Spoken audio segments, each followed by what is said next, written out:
Start the Subaru up. This is how it sounds with no exhaust. It's pretty loud, especially when you're accelerating.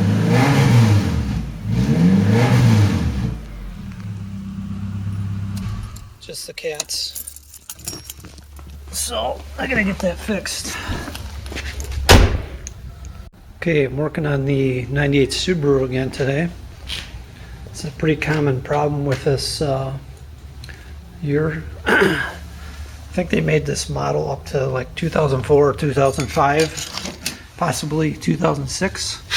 But this body style is pretty common for the catalytic converter flange to rust off.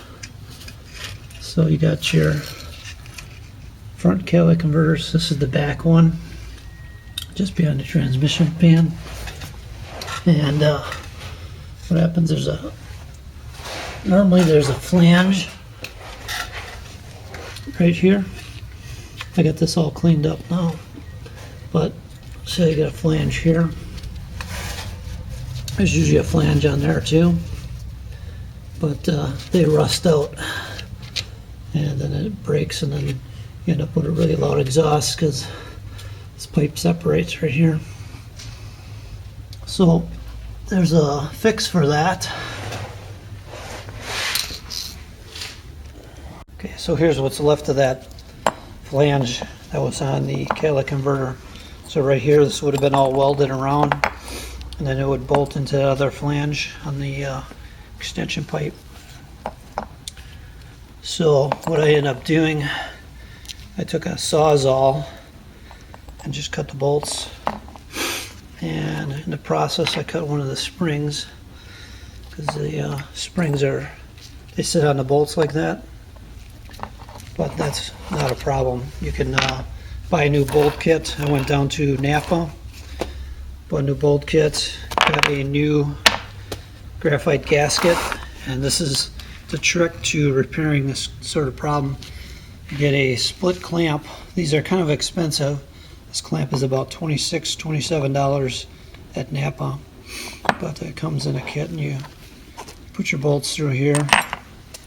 That's one way of repairing that. So I'm going to end up getting it behind that, what's left of the old flange. I bought a 2-inch. The pipe is 1 3/4, and this flange right here is 2 inches. And then the bolt spacing, I believe, is 3 5/8 center to center on these, which will match up good with the other flange. So,